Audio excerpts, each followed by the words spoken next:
एकीकडे एकनाथ शिंदे, देवेंद्र फडणवीस आणि अजित पवार हे तिन्ही नेते दमदार सरकार असं म्हणत स्वतःची पाठ थोपटून घेतात, तर दुसरीकडे महायुतीतल्या नेत्यांमध्ये लोकसभा मतदारसंघावरनं वाकयुद्ध सुरू झालं। रत्नागिरी आणि सिंधुदुर्ग लोकसभा मतदारसंघावरती भाजपच्या वतीनं राणेंनी दावा सांगितल्यानंतर शिंदेंच्या शिवसेनेचे भाई म्हणजेच रामदास कदम खवळले आणि त्यांनी थेट भाजपला सुनावलंय। बघूयात कोकणातल्या राजकीय शिमग्याचा आढावा घेणारा हा रिपोर्ट।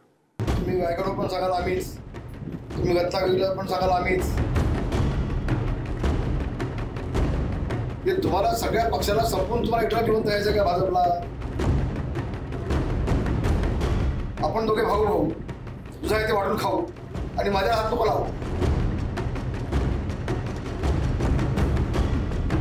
पण कुठल्याही परिस्थितीमध्ये रत्नागिरीची देखील जागा आम्ही सोडणार नाही।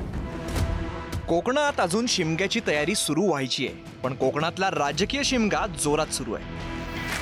लोकसभा निवडणुकांच्या तोंडावर महायुतीत जागा वाटपावरून थेट आव्हान प्रतिआव्हान दिलं जात आहे। सध्या रत्नागिरी सिंधुदुर्गमध्ये ठाकरेंच्या शिवसेनेचे विनायक राऊत खासदार आहेत। नारायण राणेंची एक्स पोस्टच्या माध्यमातून भाजपानं जागेवरती दावा सांगितल्याने शिंदेंच्या शिवसेनेचे रामदास कदम यांचं पित्त खवळलं। त्यांनी थेट भाजपालाच आव्हान दिलंय। भाजपच्या माध्यमातून असं म्हणे, तुम्ही वायगडवर पण सांगाल आम्हीच, तुम्ही रत्नागिरीला पण सांगाल आम्हीच। असं होत नाही।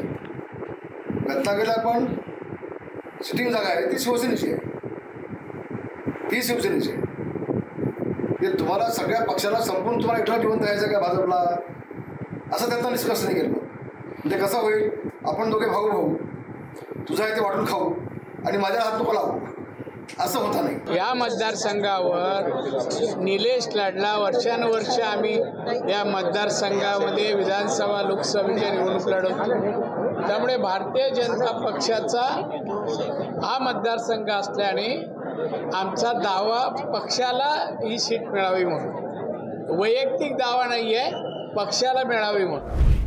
रत्नागिरी सिंधुदुर्ग लोकसभा मतदारसंघातून उद्योगमंत्री उदय सामंत यांचे बंधू किरण सामंत इच्छुक आहेत। राज्यसभेची टर्म संपल्यानंतर नारायण राणेंना पुन्हा संधी देण्यात आलेली नाहीये आणि अशातच नारायण राणेंनी एक्स पोस्ट करत अप्रत्यक्षरित्या रत्नागिरी सिंधुदुर्गसाठी उमेदवारी जाहीर केली आहे। शेजारच्या रायगडसाठी अजित पवारांनी सुनील तटकरेंच्या नावाची थेट घोषणा केली आहे। दुसरीकडे स्थानिक भाजप पदाधिकारी या जागेसाठी डबल जोर लावताना दिसत आहेत। पण कुठल्याही परिस्थितीमध्ये रत्नागिरीची देखील जागा आम्ही सोडणार नाही, आम्ही सोडणार नाही, आम्ही ती लढवणार। पण ती आमची आहे, आमच्या हक्काची आहे, आमची सिटिंग जागा आहे। मागच्या वेळेला आता जे खासदार आहेत त्यांची शेवटची सभा मी घेतली होती, जाऊन सावंतवाडीला शेवटची सभा जाऊन मी घेतली होती। आमच्या हक्काची जागा आहे, आम्ही का सोडू ती?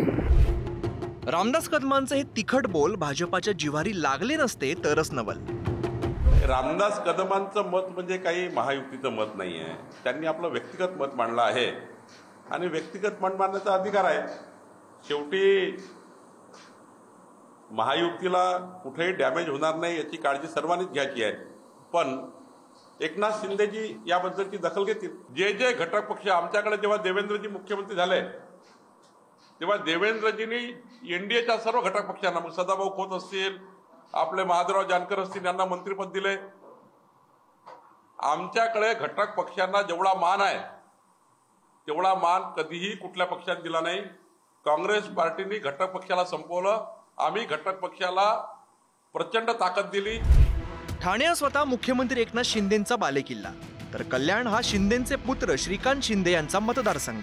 मात्र या दोन्ही मतदारसंघावरून देखील शिंदेंची शिवसेना आणि भाजपात रस्सीखेच सुरू आहे। कल्याणमध्ये श्रीकांत शिंदेंविरोधात भाजप आणि मनसेची छुपी युती कार्यरत असल्याची राजकीय वर्तुळात चर्चा आहे। जागा वाटपाचा तिढा सोडवण्यासाठी वाटाघाटी होतीलही, मात्र प्रत्यक्ष निवडणुकांमध्ये अशा जागांवरती खरंच युती धर्म पाळला जाईल का, या प्रश्नांच्या उत्तरावरच त्या मतदारसंघाचा निकाल लागणार आहे। अनुज जोशी, पुढारी न्यूज, रत्नागिरी।